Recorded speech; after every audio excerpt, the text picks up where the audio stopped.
এবার মালদায় মিলবে সারা বছর আম। নতুন প্রজাতির আমের চাষ করে নজর কাড়ছে মালদার যুবক। 12 মাসে নতুন প্রজাতির কাটিমন আম চাষ করে মালদায় দিশা দেখাচ্ছে মালদার রাজীব রাজবংশী। 12 মাসে আম বলতে যা বোঝায় কাটিমন তার আলাদা। 12 মাসে আমে দেখা গিয়েছে বছরে দুবার আম পাওয়া যায়, কিন্তু কাটিমনের ক্ষেত্রে বছরের প্রায় সব দিনই গাছে আম পাওয়া যায়। একদিনও গাছ ফাঁকা থাকার ব্যাপার নেই, অর্থাৎ আম বড় হওয়ার সঙ্গে সঙ্গে গাছের বাকি জায়গায় মুকুল আসতে শুরু করে। এই মুকুল থেকে দানা হয়ে আম বড় হতে শুরু করলে আবার মুকুল। বছরের সবসময় এভাবেই চলতে থাকে। আবার স্বাদে যেমন মিষ্টি তেমনই সুগন্ধিযুক্ত। অসময়ে এমন প্রজাতির আম চাষ করে নজির তৈরি করেছেন রাজীব রাজবংশী। নিজের 1 বিঘা জমিতে 100-র উপর গাছ রোপণ করেছেন। এখন ফল পেতে শুরু করেছেন তিনি। রাজীবের বাড়ি গাজল ব্লকে পান্ডুয়া গ্রাম পঞ্চায়েতের ফুলবাড়ি গ্রামে। 2020 সাল নাগাদ সোশ্যাল মিডিয়ায় বাংলাদেশের এক চ্যানেলে তিনি কাটিমন আমের চাষ দেখে অনুপ্রাণিত হন। তখন মালদায় সেই অর্থে চাষাবাদ শুরুই হয়নি। অবশেষে তিনি নদিয়ার ট্র্যাডিশনাল নার্সারি থেকে 105টি চারা কিনে নিয়ে আসেন। 2 বছরের মাথায় যদিও মুকুল আসতে শুরু করে, মুকুল ধরার পর প্রায় 3.5 মাস সময় লাগে আম পরিণত হতে।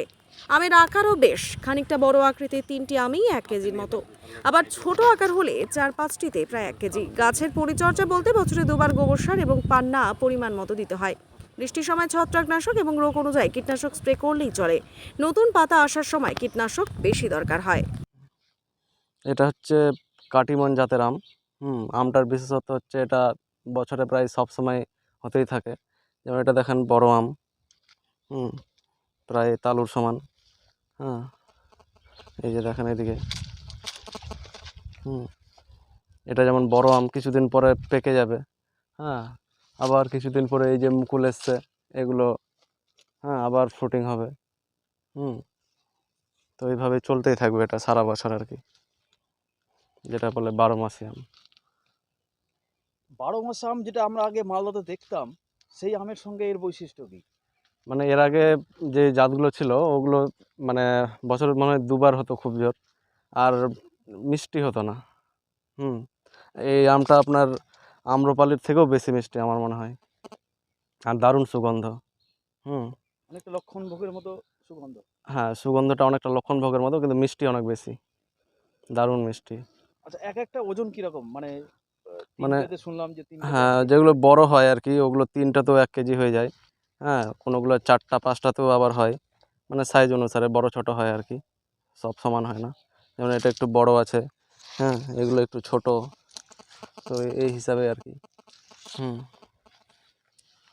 তো এইভাবেই বড় ছোট মিক্স থাকে।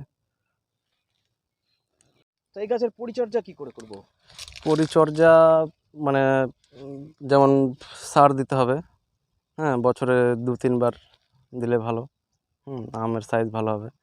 আর প্রয়োজন অনুসারে আপনাকে স্প্রে করতে হবে। যেমন এখন বৃষ্টি হচ্ছে, আপনাকে বৃষ্টির সময় ফল টেকাতে গেলে ফাঙ্গিসাইড ব্যবহার করতে হবে আর কি, আমি যেটা করি। আর বিষের তেমন দরকার পড়ে না। বিষ হলো আপনার যখন কচি পাতা আসে তখন একটু পোকার উপদ্রব হয়, তখন দেওয়া লাগে আর কি। আচ্ছা, এই মানে বাজার কি করে তৈরি হবে এইটার? আমি যদি বাজারে বিক্রি করতে চাই, যেহেতু এটা অসময়ের ফল বলা যেতে পারে, অসময়ের আম এটা কাটিমন, সেক্ষেত্রে আমি যদি অফ সিজনে বিক্রি করি, এখন তো আমের সিজন চলছে, যেহেতু মে জুন জুলাই চলবে, আগস্ট অবধিও চলে আমের সিজন মালদাতে। তো সেই হিসাবে আমি যখন এটা শীতকালের দিকে বিক্রি করব, তো সেই হিসাবে দাম কীরকম পাবো, বা তুমি দাম কীরকম পেয়েছো? আমি যেটা অ্যাভারেজ পেয়েছি ওই 60 টাকা, 50-60 টাকা এরমই থাকে। আর কোনো ভালো অকেশন হলে এই 80-90 চলে যায়। 100ও বিক্রি করেছি সময় অনুসারে। বেশিরভাগ সময় আপনার ওই 60 টাকা ধরে রাখেন। তো এমনি সম্ভাবনা আছে এই আমের বাজার তৈরি করার, একটা সম্ভাবনা আছে? হ্যাঁ, অবশ্যই অবশ্যই। আচ্ছা, বাইরে কোথাও যায়নি এখনো? না, আমি বাইরে পাঠাইনি, ওইভাবে আমার ফলন নেওয়া হয়নি, তবে পরিকল্পনা আছে ভবিষ্যতে।